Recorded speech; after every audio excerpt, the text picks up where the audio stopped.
Relegation or no relegation? Today we're going to find out. Welcome back to part 27 of this year's Grassroots to Goal Boots with me, the Gobby Gaffer, and I'm managing my second team in the series, Reading Football Club. And in all my time of playing Football Manager, I don't think I've ever had so many curveballs thrown at me. The last episode was literally a nightmare, and after that we had the dreaded team meeting. Yep, all the team leaders got together and they said the dressing room atmosphere is absolutely awful. Sort it out or else. So I had a look in dynamics and there were one or two grumpy people in there. So basically I had a look what they were grumpy about, and it was generally training that they didn't like, or etc. So I kind of sorted all that out. Did some more team bonding, community outreach, praised the players and all of that kind of stuff. And I've just had a message that all of that has settled down and they're all happy little bunnies now. Oh my word. So I can hear you all saying, come on Gobby, stop waffling.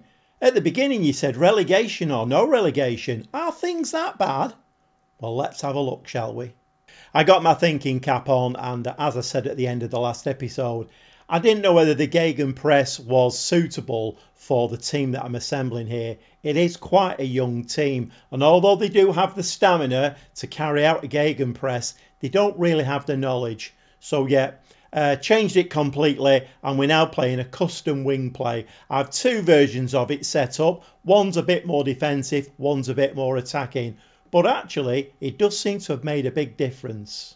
So after those two horrible defeats against Birmingham and Stoke, I did decide to change it. And obviously, it's going to take time to settle in. So I had a formation that I was using with the wing play. It wasn't particularly effective, more like a 4-2-4, 4-3-3, that kind of thing. But the next two games were a draw against Crystal Palace, who actually we did really well against. They were third in the league at the time, and they were winning that game right until the 84th minute. And who knew? Ernest Poku stepped up with the equaliser, 1-1, a nice result in that one. The game afterwards, we played Luton away, and we got absolutely battered. But this season we played 4 different top of the leagues. So every time we come to play, like the Burnleys, the Blackburns, the Lutons, the number one of the league has all changed. And at that particular time, Luton were top of the league. We got absolutely battered 3-0. So I did decide to change the formation, staying with the wing play, and we went more to an asymmetric style. So 4-1-1-3-1 is kind of what we've been playing. And in the very next game against Hull at home, nice 3-0 win. Then I decided to move Poku to centre forward. I have played him there before, wasn't particularly successful, but this young front three weren't working at all. The young lad that we got from Liverpool, who I had high hopes for, he was nervous in every game. Whenever I brought him on, he was nervous, and he couldn't hit a barn door with a banjo, to be quite honest. So Ernest Poku up front against Sheffield Wednesday, and he scored a hat-trick. Yep, a 3-1 win against Sheffield Wednesday. Very, very nice indeed. And then we went away to Bristol City, a 2-2 in that one. A home game against Watford, who were flying high at the time and still are. A 1-1 against them. So we're picking the points up. You can see where this is going, can't you? And then the last game that we played, away from home against Ipswich, and a nice 3-1 win in that one. And I am beginning to realise it's quite a complex situation here at Reading. I've got a little bit blindsided with the winger situation. Brought the young kids in. They've done okay. Particularly the two wingers have done okay, but they've not done amazing. And of course, bringing those two in, we already had a lot of strikers at the club. The squad is very, very imbalanced. And, to be quite honest, I can't wait till the summer and maybe try and start shipping one or two out and get a much more balanced squad. But anyway, that's for the summer. Let's have a look at the league position. And having dropped to about 20th position in the dark days a few weeks ago, We've actually pulled it back round and we're now 15th in the league. We've got 6 games left to play and we've got 49 points. We need to get, obviously, we need to get enough points away from Derby. Derby at the moment have 33 points. So we're well clear of them, but it is still possible. If Derby win all their games and we lose all ours, then we will get relegated. That's not going to happen, I know. But hopefully, the 2 games that you're going to watch today, we will get the sufficient points and we'll get kind of a lower mid-table finish, which will obviously avoid relegation. And those 2 games are a home game against Middlesbrough and an away game against Fulham. So without further ado, let's get stuck in. Let's try and get the points that we need. Obviously, we need Derby to do us a bit of a favour as well. I mean, if Derby lose their next game and we get a point, I think we're probably done. But anyway, we'll see you in the dugout. Well, a chance for you to have a look at this new tactic and formation. Let's hope the wheels don't fall off today. I think 1 point in today's game, providing Derby, help us along. But I think 1 point will be enough. The team is Boyce Clark in goal. Yes, we've got Boyce Clark back. And boy, has it made a difference. He's made quite a few really top-class saves to keep us in games. So Boyce Clark back in goal. Back 4 of Guinness, Walker, McIntyre, Ericsson and Mabengu. We have 2 in midfield of Taylor and Savage. The wingers are Breckin and Balsamo. Yeah, the 2 young kids are starting today. We have Stanton as a shadow striker and Poku. He can play left or right-footed. Poku is just going to start a little bit to the left-hand side and we're basically whipping crosses in for him and hopefully something will drop for either him or Stanton. Let's get stuck in. And we're underway, and as per usual, we need to hit the ground running. So the first highlight comes in the 8th minute, Guinness Walker with a throw. So we do need to keep an eye on the Derby result. I mean, to be honest, we're not going to get relegated. It would take a massive turnaround. But I'd like to get it done sooner rather than later. And at least then we can all breathe a sigh of relief. Mabengu now on that right-hand side. Ericsson. I don't know whether I've already mentioned, there's only Derby that can catch us. It's a very, very long shot. Sheffield Wednesday are too far away. They can't catch us. And that was unlucky there. Got a little bit of a deflection and Poku just couldn't get his foot to it. So I've gone a little bit more attacking. I've given the lads a little bit of encouragement. I am finding that system works quite well. Start off positive, feel our way into the game, and then in about the 20th minute, just start going attacking, and then we pile on the pressure. But we're struggling to score in this game at the moment.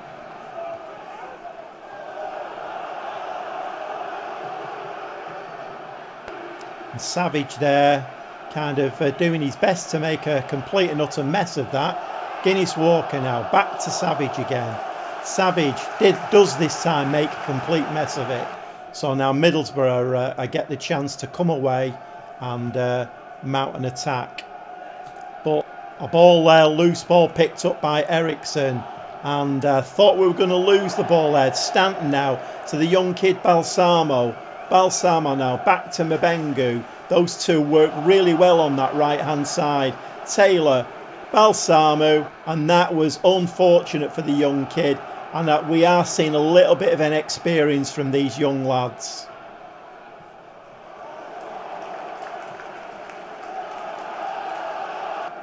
So Middlesbrough there lose the ball just outside our penalty area. Boyce Clark now, I'm so happy he's back in goal. I feel a lot more confident in our defending with him in goal. Guinness Walker now down this left hand side. Little ball inside to Breckin. Taylor, who can hit a blockbuster of a ball, but unfortunately this time not.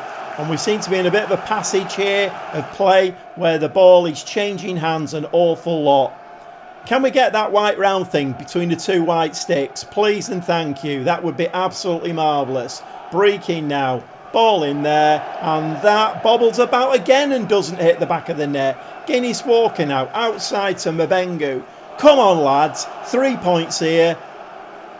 And okay then. That obviously wasn't worthy of a highlight. And into the second half, I've given the lads a little bit of a pep talk. I've moved the lines forward a little bit just to try and change things. But it's Middlesbrough who have the ball and are on the attack. Into the penalty area, ball's fired into the back of the net, and all my half-time team talk and changes have actually come to nothing, and we are losing this game now 1-0. So we have gone very attacking. We've had 14 shots now in the game, but only one on target, and therein lies the problem. And Middlesbrough again now are coming forward. Somebody needs to get a foot in here, but not. And we're losing 2-0. Please tell me this is not going to be another episode where we lose 2 games. Please tell me that's not going to happen. 60 minutes on the clock, and we do seem to have a very tired team, which I'm a little bit surprised about. But okay, tiredness, that's probably why we're losing 2-0. Poku's on a 6.4 up front. Not too sure how long we'll persevere with that, but made 2 changes. Billington has come on as a shadow striker, and Schmodix for Taylor in midfield. 74 minutes, another highlight, and it is to Middlesbrough. So I think the game has decided we ain't winning this one. We're getting no highlights at all, and when we do get a highlight, we're either giving the ball away or, I mean, look at that again. That's awful. Believe me, off camera, we've been playing much, much better than this. And of course, another shot that sails over the bar. Yes, we've been playing much, much better than this. We are a very inconsistent team, but until I get the balance right in the squad, that's always going to be there. Billington now fires the ball over there, and we still don't manage to get ahead on that. So after a little bit of pressure from us, ineffective pressure I might add, we're back with another highlight for Middlesbrough. But Balsamo there does nip in quite nicely and fires a shot in that their keeper pushes around the post, and we're denied another chance. Billington now. Corner there, kind of middle for diddle, I would think that one. Schmodix picks the ball up. And can we get the ball in the back of the net just to give us a little bit of a I mean, again, you know, we had the ball there, but no highlight. And we really are doing very, very poorly in this game. And a final score of Reading 0, Middlesbrough 2. That is absolutely awful. We should have won that match. Based on the chances that we had, we should have won it. I'm not quite sure now. Let's just have a quick look. So Derby, so there's 15 points to play for. 15 points would give Derby 51, and we've only got 49. Did Derby win? I'm guessing they did then. Did Derby win? Can we see with the Derby score? Yeah, Derby beat Plymouth at 2-0. So it's all still in the balance. Not exactly the scoreline I was looking for there. We've got Fulham next, who are fighting for a playoff position. So this is going to be another tough game. We'll see you in the dugout. Welcome along to Craven Cottage here in Fulham, and well, this must be one of the oldest grounds in the Premier League. And the team for today is Boyce Clark in goal, back four of Guinness Walker, McIntyre, Eriksson and Mabengu, Taylor and Savage in their midfield, Schmodix and Billington come in today on the wings, Stanton is the shadow striker behind Poku up front. 14 minutes on the clock, and we do get the first highlight, and as per usual it goes to the opposition. So Fulham, who have got great aspirations of their own to get into the playoffs, and within 14 minutes they've scored a goal. We're 1-0 down again. 23 minutes now, and predictably another highlight for Fulham.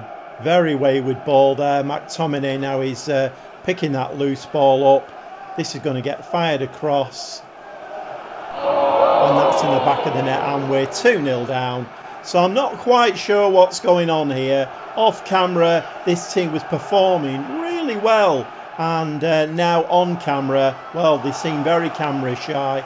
I don't want to watch that again. We could actually end up on the end of a battering today. We do need to sort this squad out. It's very, very top heavy, We have so many strikers at the club. Midfield is very weak. The full-back situation is quite weak, and I'm not even sure whether we do need another goalkeeper. But that's a nice goal from Schmodics there to get us back in the game. Nope, think again. It's been disallowed for offside. Why wouldn't it be? So I think it's as you were from the last episode, where I had my head in my hands and I didn't know which way to turn. I thought I'd actually turned it round a little bit, but this is pretty awful, and we hit the crossbar there, so things are still not going well for us here at Reading. Okay, a little change at half time. I've given them a flea in the rear, but we are going to go a little bit more defensive now. Let's try and keep it a bit more compact and try and hit them down the wings. So Stanton has come off, the young kid Stanton has come off, and Purcell's come on. So we have two DMs on the pitch now. But inevitably, 47 minutes, we come back to another Fulham highlight.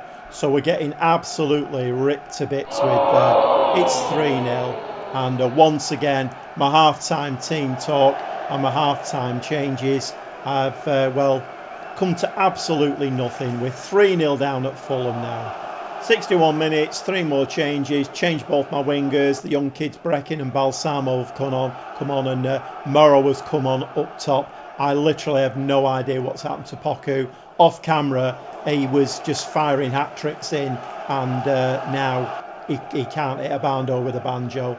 Not quite sure what's going on. Loose ball there. Balsamo now picks the ball up. Can he make an incisive pass? Yes, he can. And we hit the crossbar once again. And Derby are 0-0 at the moment at Millwall. I'm not quite sure how that leaves us. But a point here would have done us a world of good. Obviously, we're not going to get that now. Brecken there now takes the ball down nicely on the left-hand side. Ball in tomorrow. And oh, you have to laugh, don't you? Tremendous save there by the keeper. I mean, I don't think it would have brought us back into the game, but a goal would be nice, wouldn't it? Fulham again now. 84 minutes on the clock. Another highlight. Ball there slips through Guinness Walker. Wilson now on the right-hand side. McTominay into the middle. And is that going to be in the back of the net? Looks like the keeper made a terrific save there for us. Corner comes into the near post, and that's floated back across onto the far post, but it's over the bar. And that, again, was pretty awful. So Charlie Savage is looking stressed. Well, Charlie Savage, you know where the door is. It's over there. If you don't like what you're seeing, then there's the door. You can leave. But we can all breathe a sigh of relief. Derby actually dropped points at Millwall as well. So with 4 games to play, 12 points on the table, Derby actually need 13 points to equal us. So we are actually safe now. Whether that will settle the lads down or not, I don't know. But we are safe. We're in the Championship for another season. And importantly, that gives me now a summer of rebuilding. The important thing is we do have some fairly high value players. Taylor in midfield has only got 1 season left on his contract. He's already knocked on my door and said he isn't going to stay with us. He's going to review his options. So we could do with moving him out. Whether we'll be able to sell him or not, I don't know. But there's quite a few players. We have a lot of forwards, a lot of strikers. We could do with moving them out. I'm still not convinced about Poku. 2 games there. We needed his goals. He didn't turn up. Again. Summer's coming. I'm going to play all the rest of the games now off camera. We'll come back for the season review, and then we'll have a look and see what we've got, what we need. And obviously this team needs a real big shake-up. And believe me, that is what it's going to get. We'll see you very shortly.